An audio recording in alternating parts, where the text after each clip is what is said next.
Hello বন্ধুরা, কেমন আছেন সবাই? আশা করি সবাই ভালো আছেন। আজকে আমি আপনাদের সাথে শেয়ার করব তেল ছাড়া বেগুন ভাজা। আর এটা দারুণ! একদম নতুন একটা রেসিপি। খুব সহজেই কিন্তু চটপট বাড়িতে বানিয়ে ফেলতে পারেন। তার মুচমুচে জন্য খুব বেগুন একটা ভাজা তেল বেশি ছাড়া। উপকরণ লাগছে না। চলুন দেখে নেওয়া যাক আজকের রেসিপি। এখানে আমি একটা বড় সাইজের বেগুন নিয়েছি। আপনারা যে কোনো ধরনের কিন্তু বেগুন নিতে পারেন। প্রথমে বেগুনটাকে পরিষ্কার করে ধুয়ে রেখেছিলাম। তারপর দেখুন ঠিক এইভাবে মাঝ বরাবর কেটে গোল গোল আকারের একটু মোটা আকারের কেটে নিতে হবে।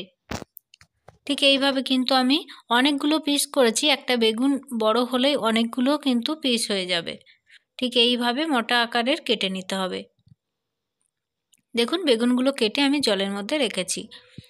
জল থেকে জল ঝরিয়ে তুলে নিয়েছি। নিয়ে একে একে দিয়ে দিচ্ছি এর উপর থেকে লবণ। হাফ টিস্পুন লবণ দিয়েছি। আপনাদের পরিমাণ বুঝেই কিন্তু লবণটা ব্যবহার করবেন। লবণ দিয়ে দেওয়ার পর আমি এখানে 1 টিস্পুনের মতো লঙ্কার গুঁড়ো ব্যবহার করছি। আপনারা ঝাল যেমন খান তেমনই দিতে হবে। আগেই বলেছি এটা স্পাইসি হবে। হলুদ গুঁড়ো আর গোলমরিচের গুঁড়ো দিয়ে দিলাম। আর দিয়ে দিলাম চাট মশলা। প্রত্যেকটা উপকরণ কিন্তু দিতে হবে। চাট মশলা দিয়ে দিয়েছি। আর দিয়ে দেবো চিনি। চিনি দিয়ে দিলাম 1 চিমটি, খুব একটা বেশি না, অল্প। আর জিরে গুঁড়ো দিয়ে দিলাম হাফ টিস্পুনের মতো। সমস্ত উপকরণগুলো আমার দেওয়া কমপ্লিট। একে একে কিন্তু এইভাবে বেগুনগুলো ঘষে ঘষে মাখিয়ে নেব। ঠিক এইভাবে মাখানো হয়ে গেলে যদি আপনাদের কাছে সময় থাকে তাহলে কিন্তু আধ ঘন্টার জন্য রেখে দিতে পারেন।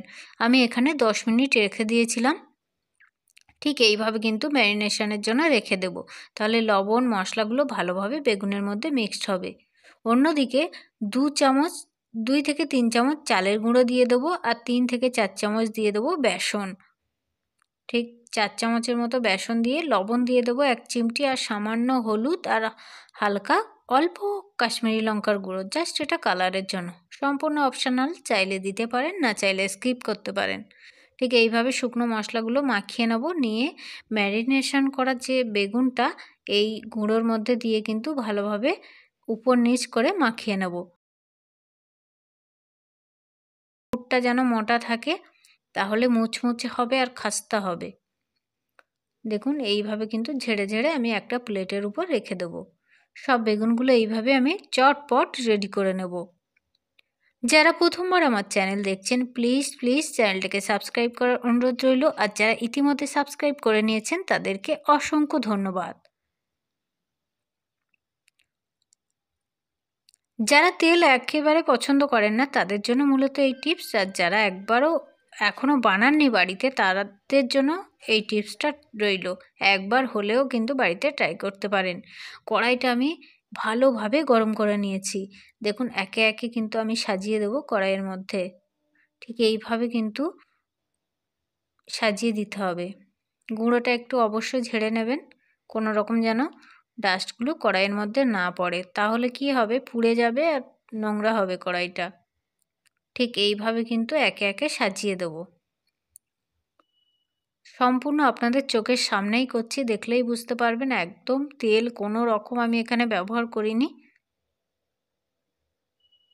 ঠিক এইভাবে কিন্তু মিডিয়াম টু লো হিটে আমি রেখে দেবো 10 থেকে 12 মিনিটের জন্য। দেখুন আমি এখানে ইন্ডাকশানে করছি, আপনারা গ্যাস ওভেনে করতে পারেন। দেখুন 10 থেকে 12 মিনিট পর দেখুন কালারটা অনেকটাই চেঞ্জ হয়ে গেছে। ঠিক এইভাবে কিন্তু উপর নিচ করে আমি আবারও চেঞ্জ করে দেবো। এক পিঠ হয়ে গেলে অন্য পিঠ আমি কিন্তু এইভাবে চেঞ্জ করে দেব। আর এটা করতে আমার প্রায় 30 মিনিটস মানে আধ ঘন্টার মতো তো লেগেইছে। খুব ধৈর্য ধরে করতে হবে আর টেস্টি হবে, দারুণ হবে এটা খেতে। বন্ধুরা একবার বাড়িতে বানিয়ে দেখুন। এটা শরীরের জন্য যেমন হেলদি হবে বেগুন, তেমনি লোকে বলে বেগুনের কোনো গুণ নেই, কিন্তু আদৌ এটা কথার কথা, বেগুনের তো নিশ্চয়ই গুণাগুণ আছে। ঠিক এইভাবে কিন্তু আবারও ঢেকে রাখবো 5 থেকে 7 মিনিটের জন্য।